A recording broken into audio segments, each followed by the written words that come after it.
Okay, Mel, our listeners who listen to our podcast might actually want a podcast that has helpful tips for how to move through grief. And we have just the thing for them. A Widowed Mom podcast hosted by Krista St. Germain. We've had Krista on our podcast, and Krista is a certified life coach and a mom, and she teaches manageable and small steps and techniques to help uncover what's holding you back and show you how to create a future you can actually look forward to. You might not believe it yet, but you can move through your grief and live a life you love. Krista's podcast is found on every podcast platform, so check it out, The Widowed Mom Podcast.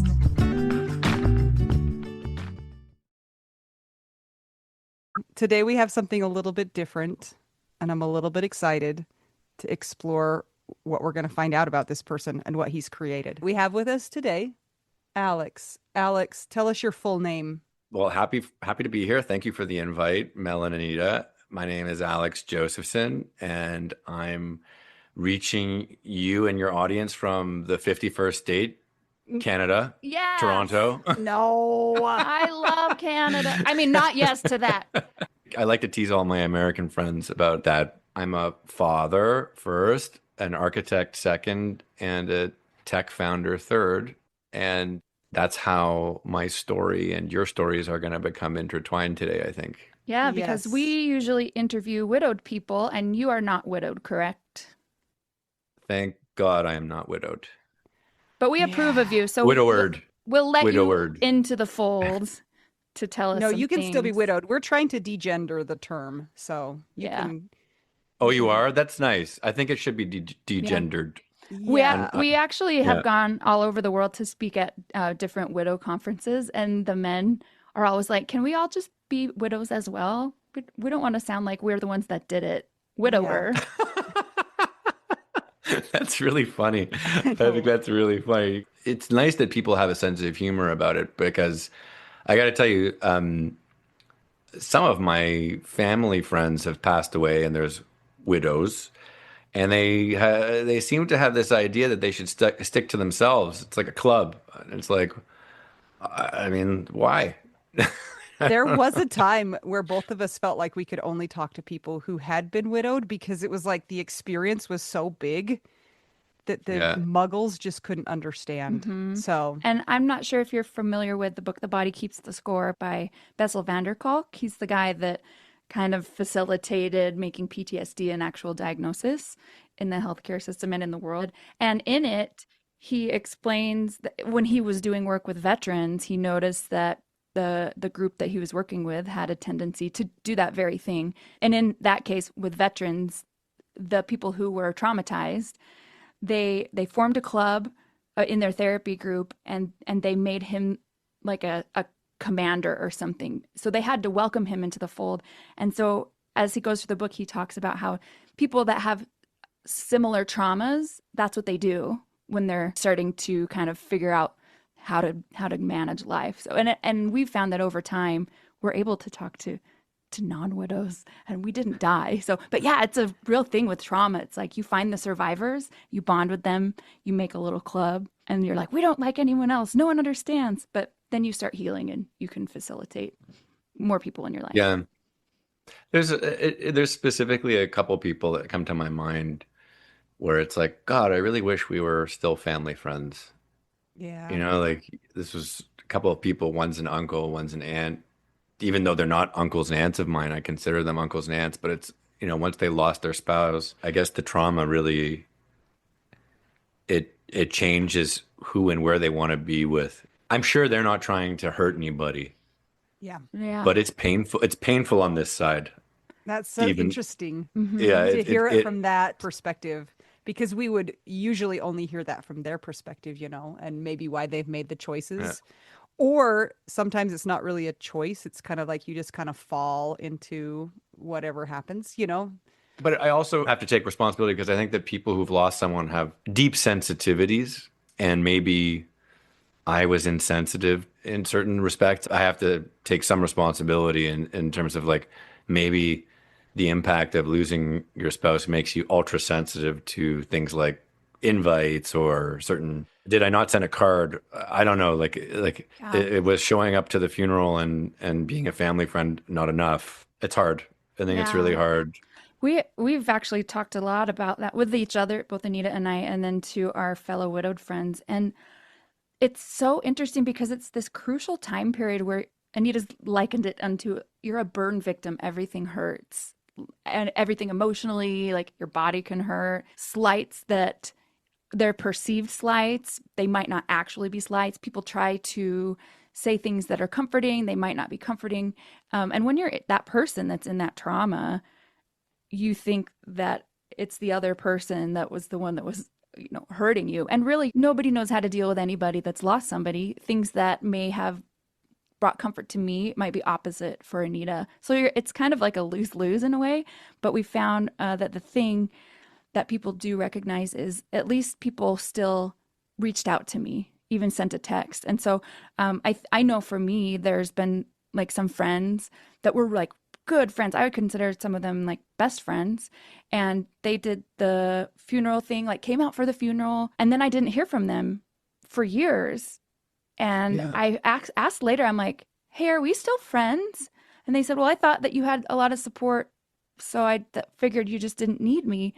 And really what ended up happening is since it's been 7 years since in this time period that I talked to the friend, and we reconnected, and I'm like, I get it. Everything's totally okay. I understand that me being a 35-year-old widow, nobody knew how to handle me. No one knew what to say. No one knew if they should invite me. I wasn't able to go. I wanted to be invited, but I didn't want to go. And how would people know that? But now that I've figured it out with my friend, because that crucial time period has passed, I can't get the friendship back. It's like I don't have the energy because I was depleted of so much that I really even just needed a text here and there. And I hate that because consciously I'm like, well, everything's fine. I'm okay now. And yeah, she didn't know how to handle it. And I was in a bad spot. But then the result of it is this. So sometimes it's like, I don't know. Sometimes it changes our brains too, the people that the traumas happen to. Our immune systems are different, and it's like the whole world is a new world. I offer something here. The same thing happens to people when they almost die. Your relationship fundamentally changes because the person almost dies or is terminal or whatever it is. But the behaviors change because it's overwhelming, right? And I noticed this with another one of my friends who has certainly some close to, if not a terminal form of cancer. And just like I haven't seen them in a really long time. I still keep in touch sort of like by text and I think we've had the odd phone call or something like that. But there's this kind of distance that's been created, almost like in anticipation. Mm-hmm. And I don't know if it's anything that either of us have done consciously. I think there's subconscious behavior maybe that I don't maybe people haven't talked about it enough, but I certainly don't want to be distant, and I know they don't want to be distant. But I also saw it with my father. But like I think that this near death change of behavior of people is also really hard because I can't imagine, first of all, being widowed. My heart goes out to both of you ladies, and you're both really young. It's tragic, right? And what do you say? Because Yeah. you don't know what to say. Like 1,000 things are going through my mind right now about what to say or ask, and it's like, well, don't make a stupid comment. Yeah. Well, You can. when we have dark humor, and the reality is at the end of the day, death will touch everybody in some way. Yeah. Especially, of course we'll all die, but like we'll have a parent die or somebody close to us. And I think what you said is really nailing it on the head, that it's like, it's not been talked about. What is it like from both sides? And I'd like to hear Yeah. more about the near or almost dying or near death. Now, are you talking about people who are, I know you said terminal, but are there other instances like a near-death experience or something? First, my position is that death is touching us every day, and it's impacting us in our behaviors every day with respect to people who are either have already lost someone, like your two ladies yourselves, or just our own mortality and how we deal with it and the latent anxiety. But culturally, I think we have to acknowledge that our culture is the most in denial of it. We really are in North America in our own crappy corner, I think. I don't. I think there are other cultures in the world that handle these things way better than we do, more transparently, more openly. Also, just the way after someone's passed, even your ancestors, Confucian cultures worship their ancestors and revisit their ancestors every year in a form of tribute, learnings. Indigenous peoples, they tell these oral histories that are really beautiful, and there's this beauty to it. Whereas with us, it feels very, very robotic. I lost a couple of really close friends really young. Like I think I was 9 when one of my best friends died in a car crash. He was an incredible hockey player, and they were calling him like the next Wayne Gretzky. He was 10 years old. His name was Ian McKenna. And I know where he's buried. I know where his parents put these stones in Mount Pleasant Cemetery in Toronto, where he is. And that was when it really hit me. I'm really curious about this situation and how your parents helped you navigate that grief. Did they allow you to have that grief? And did they shepherd you through it? Or was it kind of just like, it's not that big of a deal? It's funny, when you bring that question up, I remember my mom. I got home from school, and it was a weird day because I came in through the front door of our house, which normally is not where I would come in, and then my mother's crying, and she sat me down on the stairs and told me that my friend Ian had been hit in a car crash and he had died. I grew up in a house with a doctor, so being around death and talking about death was really normal. Forget about the fact that people were dying around me, but my father would talk about it. People died, like he was a surgeon and people died. And he talked about it. And you could see the impact when he was really trying to save someone's life. That, he's a very stoic guy, my dad. And this comes full circle because my father also almost passed away twice during the pandemic. This is how I come to our conversation together, really. I would say that even the way people behaved in our family around people dying either split us apart or brought us together, depending on their behavior. It was not something where it was hidden from me when I was growing up. Like when my grandfather was dying of a stroke in the hospital, I sat beside his bed before he passed away. My parents didn't try and shield me from death. So I was exposed to it probably more than a lot of people probably. I know my wife, like their culture and their family is like, don't go near it. Don't talk about it. Don't, and there's been some death recently. Yeah.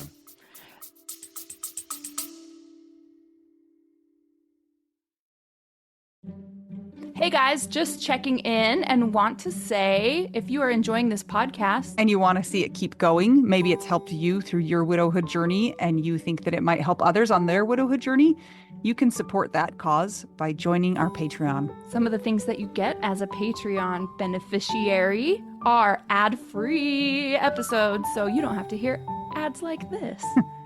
You also get exclusive content, and at a certain level, you might also get an exclusive t-shirt you can only get that place.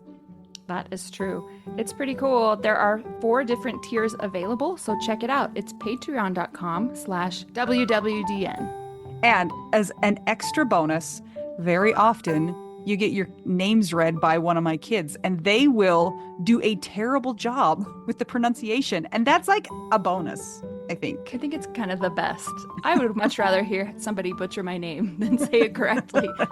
A child butcher it than an adult do it correctly. Yep. So go to patreon.com/WWDN to keep our podcast going and support the widowed cause. Yes. Thanks, guys. Back to our regularly scheduled program.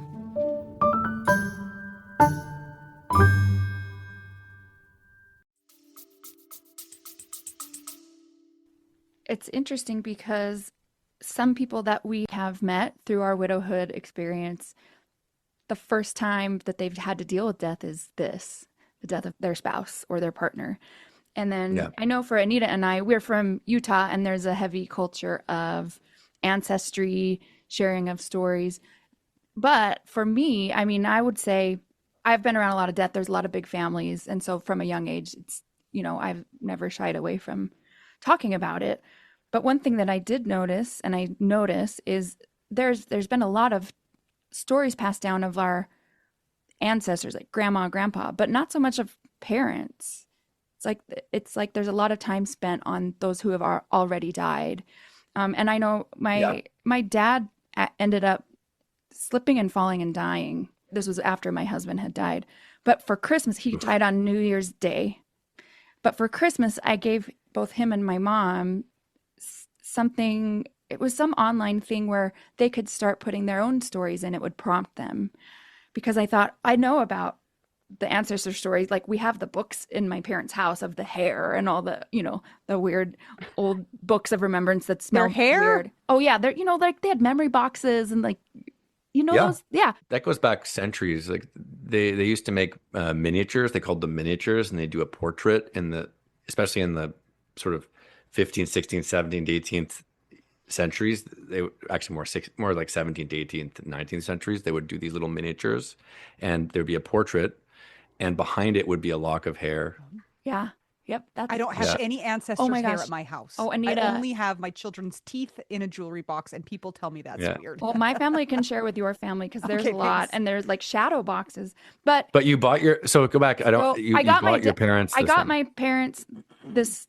I can't remember what it was called. Yeah, it was something that would give them prompts so that they could write down memories, or it would basically be like, hey, here's some memories of your life. Like, let's have you talk about them. It's like a journaling. Do they still do it?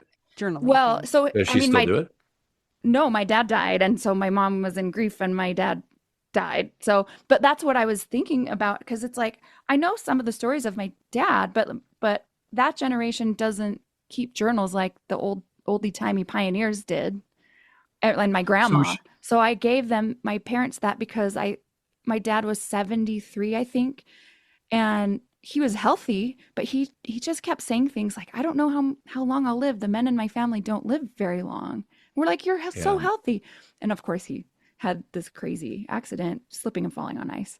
But because of that, I thought that would be a good present for me to give them for Christmas, because that way they can start documenting this stuff while they're healthy and alive.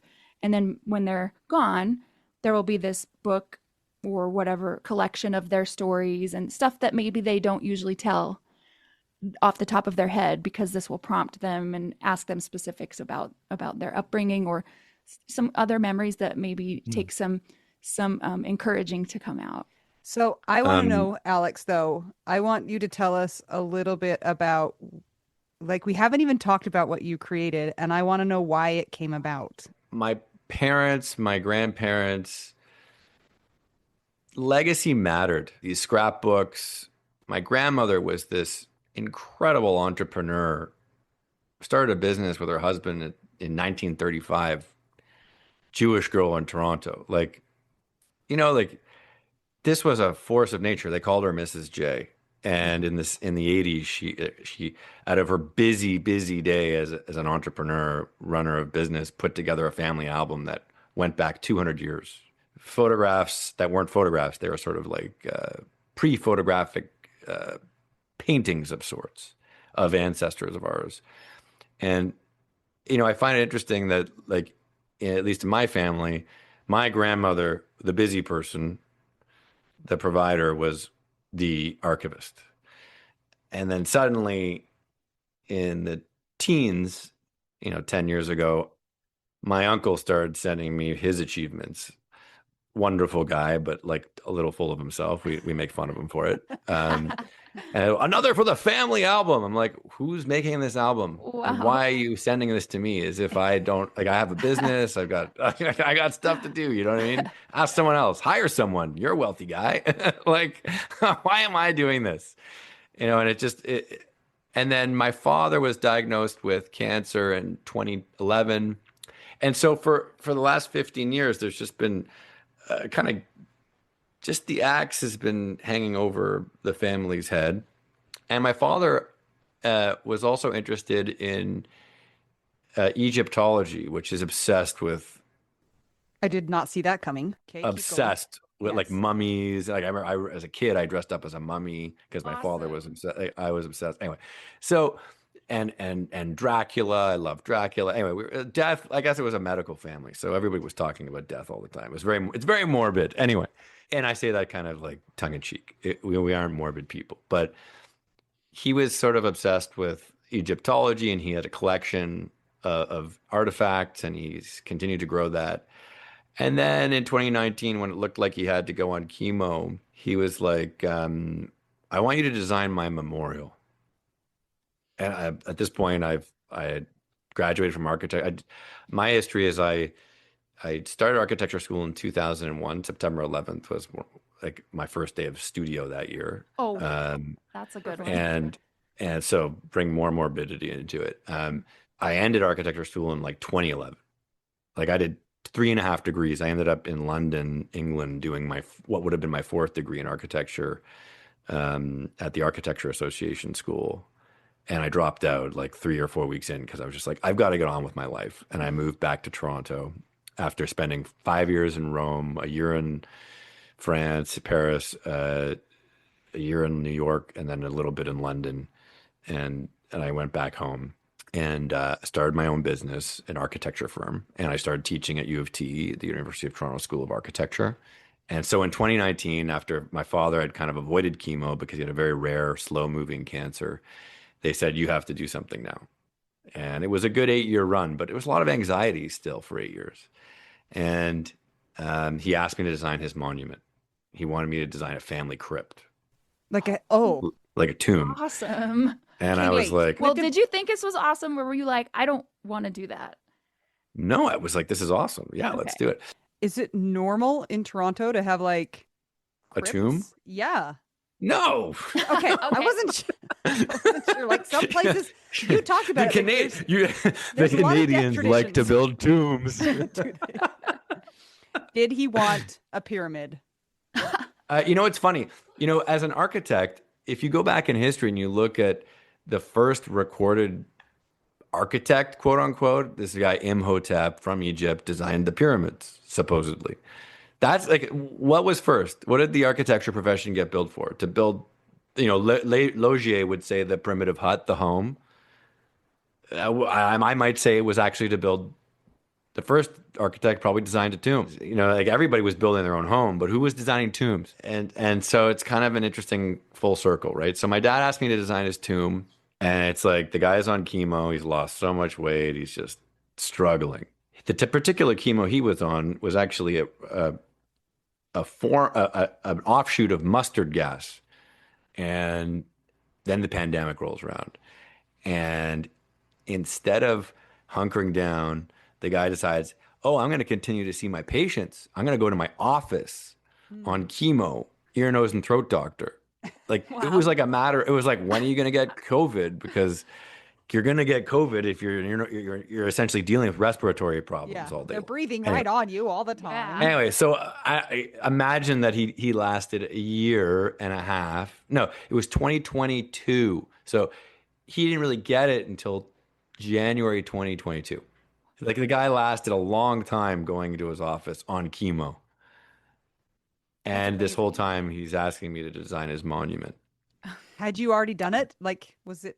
So I was kind of toying with it, and I found out how much it would cost to get into a cemetery and get enough land to build a crypt. It was hundreds. Like a non-convenient cemetery would be hundreds of thousands of dollars for the land, and then it would have been hundreds of thousands of dollars, if not seven figures, to build the actual crypt. What? So it was like, Dad, can you afford to do this? Probably not. So I ended up went from designing something like a tomb to designing a gravestone, which felt deeply unsatisfying, because what the hell was a gravestone going to say about this guy? Here lies Robert Josephson, doctor, PhD, whatever, 1947 to whatever. Like, what the hell does that say about a person? Like, and what does it communicate to people in 200 years about that person? Nothing. It was like my visit to Salem and those graves that are like 300 or 400 years old in Salem, Massachusetts, where the witch hunt happened. And it's like, what does it say about these people? They have these incredible stories of being persecuted, and none of these are reflected in these gravestones. But anyway, I I had a chance dinner with of all people, a real estate developer I knew. And he was like, Alex, you're one of the most award-winning, forward-thinking architects in Canada. You've won awards all over the world.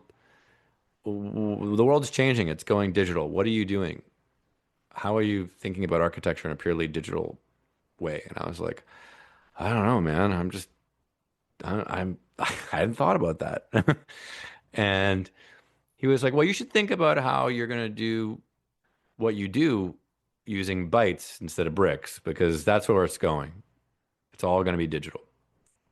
He's like, I've made more money in digital currency and digital concepts than I have in real estate. And I'm a very wealthy guy. And I was like, oh, that's something to think about. Park that. On the other side, my father's grave is one of my projects. I met my wife during the pandemic as well. And she's in venture. And I started basically with a concept of like, could I create this sort of immersive experience for my family's tomb that was like something you walk, it was like a cloud of of memories, like that you could read or watch. And like, was that practical to build in physical format? Maybe not, but I had proposed something similar actually for a pavilion for another project in our office. And so imagine a kind of like you walk into a cloud of surfaces that have like a hollow center, and you can see everything on these surfaces, and would be very immersive. And anyway, so I translated that into this idea that's digital, purely digital. And my wife was like, I'm going to introduce you to some digital entrepreneurs. And basically what happened was my father got COVID, and I came up with this idea to do a totally digital cemetery, basically immersive experience around all of our memories, digitizing them and making them three-dimensional so you could visit them, and built the idea by his bedside in the hospital while he was essentially, we were told he was going to die in February of 2022, and then he was in the ICU for a month. And then after a month in the ICU, he had to be intubated. And during that time, I flew to Boston to do a TED Talk on my idea for Cumulus, which is what I called it. We all want to go to the cloud, to heaven, so I called it Cumulus, like the cloud. And the idea was, could you create a cloud of your memories that you could visit and pass on forever? Could you create a forever platform?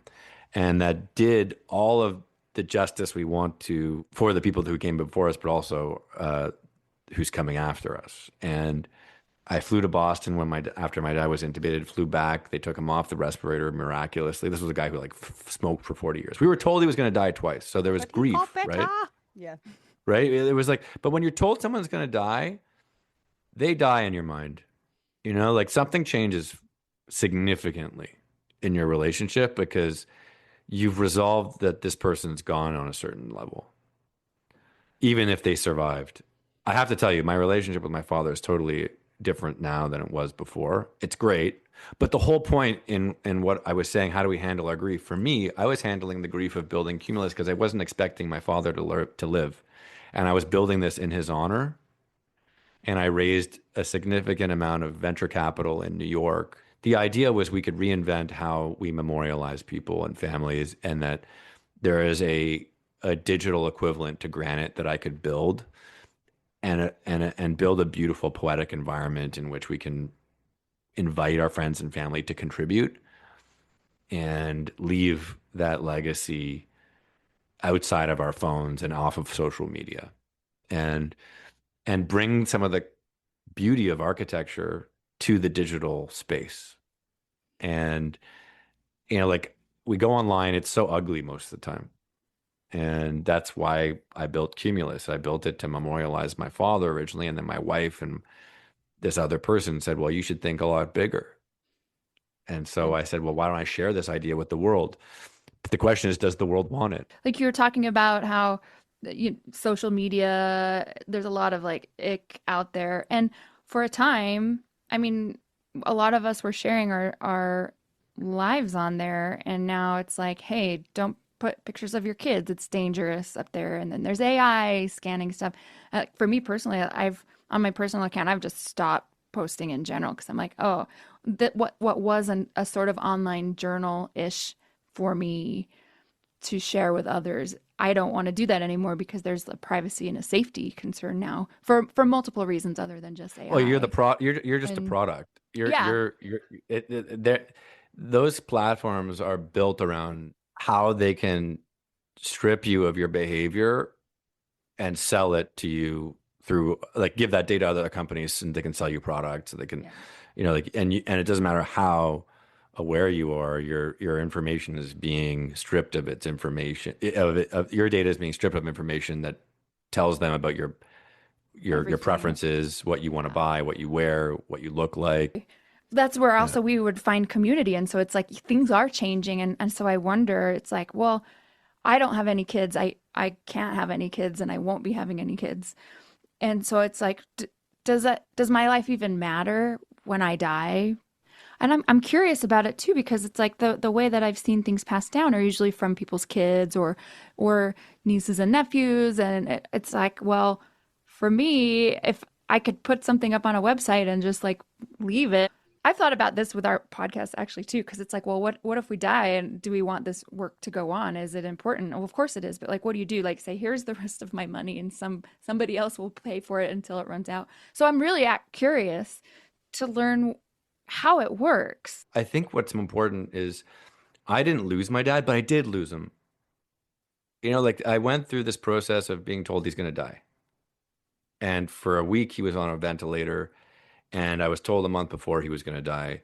And building this was my way of dealing with grief. I'm a guy, I don't know, maybe I just have to do something because guys just got to do something. They got to move. They got to, like, move. They got to push a rock. When there's an issue, we got to move something. But I got to tell you, like, going in there and saving these things and making this platform I realized that it was my way of dealing with the grief. He didn't die in the end, but there was so much death around during the pandemic that it was my way of dealing with it.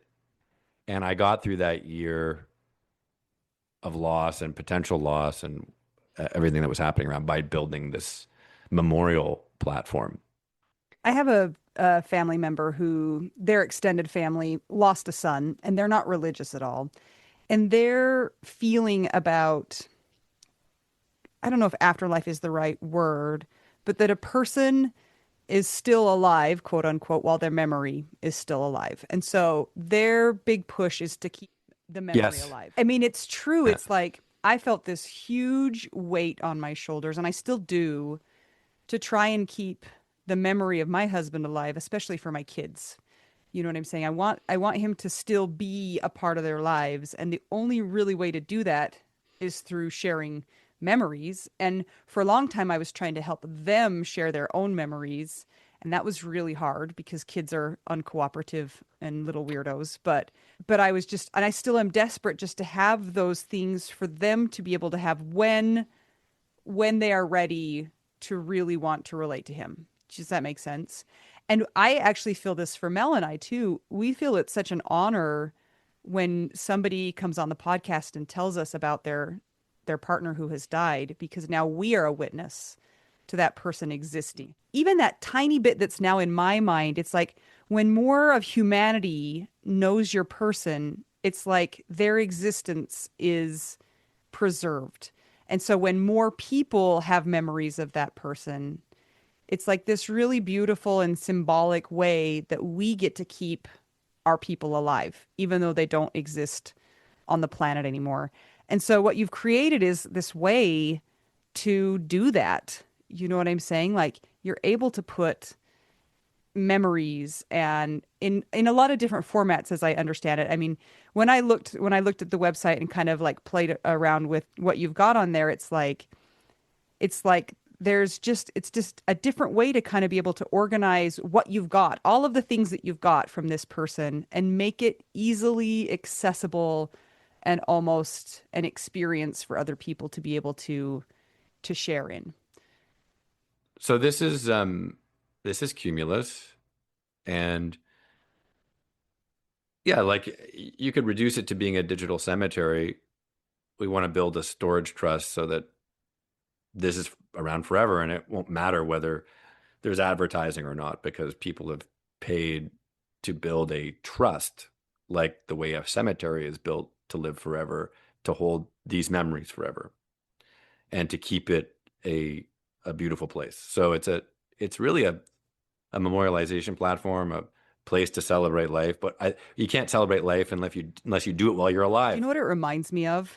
But On like all there's like that one, there's a couple movies like the Minority Report. Yeah, they have like those like the digital whiteboards, but there's no whiteboard. It's just like in the air and they like it's a four-dimensional yeah, and they can space. like grab things and explode them, or they can like they swipe them away and they go away. And so it kind of has that vibe to it where you can like click on a thing and it gets bigger and you can look through and it's like you said, four dimensional and it's kind of very futuristic. This is what I built for my family. And this is my grandmother, Meryl, who did all that and created so much prosperity for us all. And it's sad how little I have left of her. She achieved so much, but it all goes away. Once someone passes away, stuff gets thrown out. It all gets tossed. And so much got thrown away. I'm so upset at my family. But my grandmother put this album together of images and photographs that are this is 100 years old, 1926. My grandmother would have been 105. Can you attach like stories to the photos and like This explain this what you're looking at? Yes, you can put everything. You can do voice recordings, you can do video, you can save websites. There's hundreds and thousands of things on here, including music that they love, websites. But, you know, the question is, these videos, these interviews, this is my mother. I got I got interviews of my parents to talk about their lives and meeting each other, and I hired someone. It's like you can do these things for like $1,500. A lot of people do them, but the question is, where do you put all this content? A Google Drive, Yeah. a flash drive, a safe deposit box on a flash drive? Like, where do you Yeah. put it all? How do you trust it? And so I wanted Cumulus to be where this stuff lives on forever, and that my ancestors and my daughters can listen to my parents' message to them. For our listeners, since they're not able to see, what Alex has shown us is it's a screen. It's a screen he shared with us, and there are a lot of pictures, and some are of multiple people, some are of some people. It's just a bunch of different pictures, and what he's saying is that you can attach different memories, like audio files or videos or different things to each one of those pictures that we're looking at on the main screen. Correct? Is that how you would say it? Yeah. Yeah, Yeah. and my grandmother loved Claire de Lune, so it's on there. There's so much here. I even have a website of my uncle, Josh Josephson's many loves. Like he sent me so many of these articles, and the thing about websites is if you save a website on social media, once that website doesn't exist, it's gone. Whereas we archive it forever. How does this work right now? Like, do you buy a membership? You can have a limited free account, and Mhm. then it's $5.99 a month. You can get a membership, Okay. or $2.99 forever, and that's as many. That gives you 10 gigabytes forever. And if you buy the monthly plan for $5.99, you earn into perpetuity after 3 years. The idea is that this is there, and how does a family member access it? Like, do you give them a link for that? Anybody can public. see? Oh, it is Yeah, public. mine is public. I've Oh. made mine public so people can see my family cloud. Is You it can choose to make it private. okay? You can see where all my ancestors are buried. Like, check this out. Mhm. My father bought these plots at this cemetery. Okay. And you can see in satellite view, I pinged it with my phone because Cumulus is also on your phone. And it's important because everything we have these days is on our phones. Um, and getting off the phone is what's so important. So I know where my family plots are in my mother's side, my father's side, my immediately family side. And then if you want to, the cool thing about this is like the interface is super easy. You can even design and see this in VR. Like if you have a VR headset, it's amazing in VR, guys. Oh, that would be really cool. That would be even Like more of that 4D where you can just look at all of them all around you. Yeah, that's cool. this is my life story, Robert Joseph. Like this is his video after he survived all this. And you can have comments here. My like Interesting. this is him. Like we call him Lazarus now because he's risen from the dead. Yeah. Anyway, this is all this content. There's everything here: video, stills. This is me with Frank Gehry, who just died, the architect. Um, there's so much here. I have gigabytes and gigabytes and gigabytes of stuff. I've got So, where they're all buried, and then this is how you add content. You just drag and drop it, and you see all of your content here, and you can add as many contributors as you want. I've got Oh, 10. okay. Then you can ask other people to add their, their photos. I mean, that's another thing. Like people every once in a while will send me a photo that they found. That's like gold. That's like a treasure, Mel. Like, do you agree? Like, or somebody will be like, "Hey, did you ever know this story?" And you're like, "Oh my gosh, no, thank you so much for sharing that with me." yeah. Like I was at the pool the other day and one of the people was like, "Hey, I was one of your husband's students and like I loved him so much." And those are like the best. Those are the best. And I think people are scared to like say it to us, but those are treasures. This person had 6 sons and has 36 grandchildren and Oh wow. eight Yeah. great grandchildren. This is how many people are administrators and contributors to this account.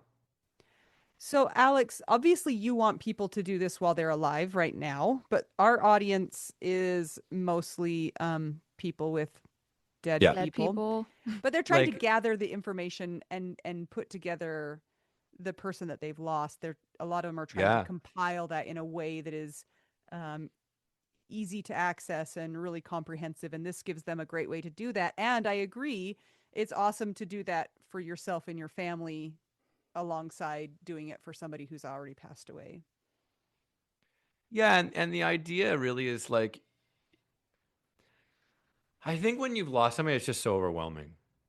You just want to crawl up into bed or you want to disappear or and it's like but at the same time you want people to check in on you. You really do, right? And you want people to contribute because saving the memories, it's got to be a group. It takes a village.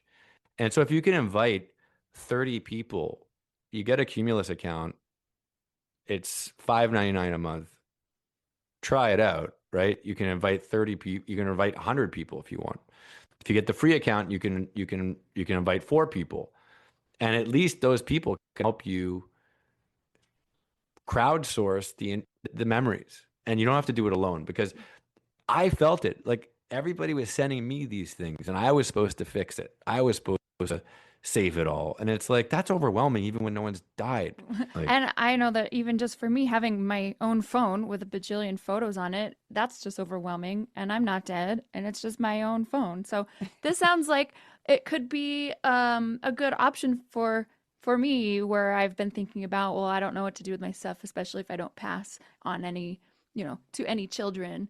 This is a way that I could still live on and have my stories or whatever be out there. So thanks. Yeah. Yeah. Also, have you thought, I feel like this would be a great idea. There's kind of this idea of people putting QR codes on headstones because, like you yeah. said, the headstone just gives you so little information about the person. And so it's kind of a good idea, or I think it's a cool idea to be able to click on something and to see like who that person, what their life was like, not just their name etched in a dumb piece of rock. People have asked us about it, and we do have the ability to create a QR code 3D printed object, which is really beautiful, and we have them here at the studio. But I think the point is just beyond the grave. Most people are being cremated. They can't afford graves. Like in the end, like there's a few of us that can afford a grave in a convenient location. So the question is, how do you memorialize people without spending tens and thousands, if not hundreds of thousands of dollars? Like it's expensive, especially in big cities. And there's no product. There's nothing out there. And what I know going into the industry, death services, it's a very closed place, very slow moving, and they're not interested in innovation. Yep. What they're interested in is selling you a stone, selling you a plot, and selling you services. Right. And a cost-effective digital solution is anathema to them. For sure. So it's funny. I'm trying to collaborate with these companies, but like what I'm starting to learn is I'm not sure. I'm not sure there's a way, except if they're doing a lot of cremations and low cost services. Like they could, I guess, make some money reselling licenses. But like this is more a product for people to explore in the way that you guys are talking about it as people worried about how they're passing on their family's legacy and how it's going to be experienced and who's going to profit off of it. Is it legacy.com? Is it Twitter? Is it Facebook? Is it Meta? Is it Google? Is it Apple? Like why? Why are we giving them so much? Yeah. And the idea with Cumulus is we don't do that. There's not that's not in the constitution of this company and this product. So like the free plan is it's still a couple hundred megabytes and you can still invite a few people and you can still do everything that's there. It's just not guaranteed in perpetuity and it has less functionality, but you can at least check it out and try it out and 200 megabytes of simple images and stuff like that. You can get a feel for what it is and you can get a couple people collaborating with you. And if you decide you want to pay for it, you can decide to pay for it. You can go to cumulus.world and start sharing your memories with each other. You download it on your phone, Cumulus Companion, cumulus.world, and you start. And you just start. Send a few things. Invite a few friends. Invite a few family members. Invite your sister. Invite your mother. You know what I mean? Like, you just start. You chip away at it. Yeah.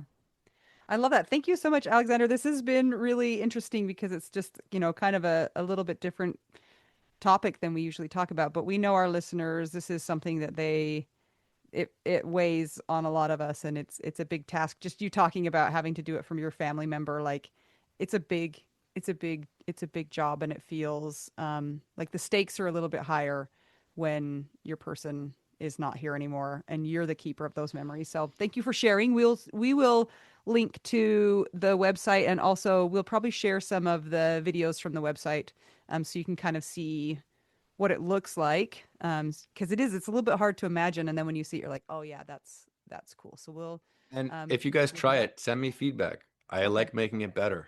Okay. Perfect.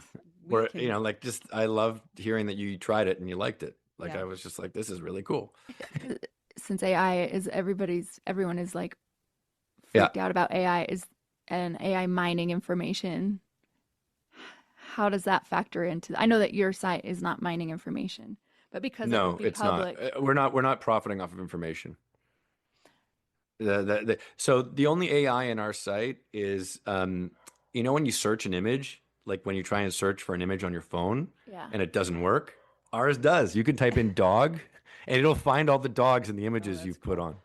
Or if you type in girl, you'll see all the girls. Or if you type in beach or pool, it actually can see what's in your images. So when you're searching, you can find what you're looking for easier. We're also going to stand up the ability for you to take old images and animate them, Oh, Oh, cool. which is that'll be pretty cool. interesting. But it's going to be very tasteful because it's only going to be 3 seconds or 4 seconds, and Yeah. it'll be tailored to the kind of context of death and memorialization. So So if it's private, there's no ability for any bot or somebody who's teaching an AI model things to take the information and steal the information. Correct. But if it's public, is that something that so could be a risk? so yes, if you're private, nobody else can see the account except you and the network of people you've invited. Nobody. The only thing they can search is if you have an account under your name. So that's the only thing that's public, whether you have an account or not. If you're public, for AI to scrape data, they would have to have machine vision because it's not set up the same way as social media. That information's not embedded the same way. So the AI that would be a that would be very expensive bot to make. Yeah.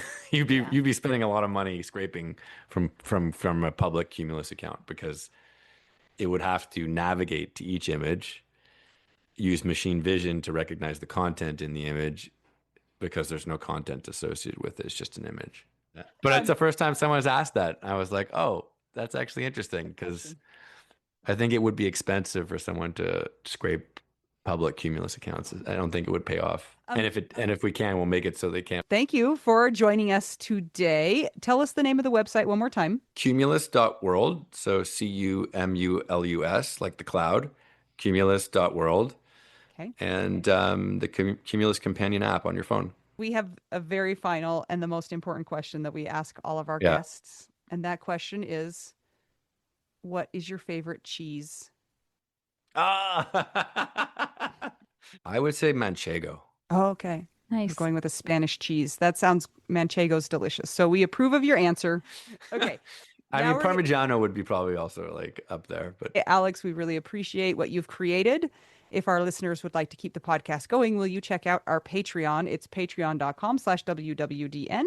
If you'd like to buy us tacos, go to buymeacoffee.com/widowwedonoww. We always love a nice rating and review on Apple Podcasts and Spotify.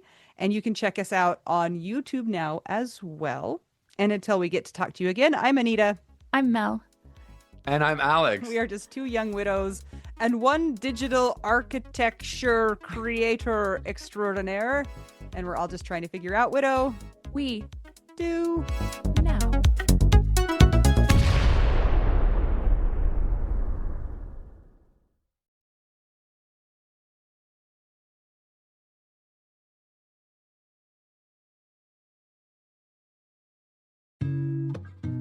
Mel, can you please tell me how you feel about therapy? I am so grateful for therapy. I do therapy every single week. Do you think it's a great tool in the widow's toolbox? I sure do. I think it's a great tool in anybody's toolbox. And I am so glad that I have stuck with it, because as time goes on, there are more things that I am able to learn about myself. That goes for anything from healing from the death of my husband, to childhood things, to trying to get outside and be social, or trying to address my own certain personality. So yeah, it's really been helpful for me. We have so many people in the Widow Wives Club who have started using BetterHelp and have amazing reviews. It takes away so many of the barriers to getting great therapy. I know one of the things that's hard for people, and we get this question a lot, it's I need a therapist that does XYZ. Who is a therapist that is going to be widow friendly? And I know that is so hard to find. When I did therapy that was not on this online platform, it was hard. And it's kind of trial and error, kind of like a new medication, honestly, like a new antidepressant. And the way that BetterHelp is set up is it's easy to find somebody that has your specific needs as part of their expertise. And you know what? If you get into a couple sessions with that person and it's not a good fit, it's so easy to change. You can ask some of our friends in the Widow Wives Club. They've changed therapists and gotten one that has been a better fit for them. A lot of them are lucky with who they get first time. I am so grateful for mine. I love her so much, and it's literally changed my life for the better. This is amazing. So if you guys are wanting to add therapy to your toolbox or need a change in who you're seeing right now, consider checking out BetterHelp. They're one of our sponsors. If you go to trybetterhelp.com/WWDN, you get 10% off your first month of therapy if you sign up with BetterHelp. And let me tell you, the day that I was in the hospital with my dad when he was dying, I was able to instant message with my therapist, and she checked on me all throughout the week. And I was not available for video sessions for a lot of those times because there were things we were dealing with, like mortuary stuff, and I was still able to be in contact with her. So they're very, very responsive, caring. It's such a great platform, and I recommend it to anybody who is looking for therapy. Once again, it's trybetterhelp.com/WWDN. And that's for 10% off your first month of online therapy. You don't even have to wear pants, Mel. I know this. First-hand experience. You can even wear a onesie. Or a twosie. Ooh, scary. All right, bye.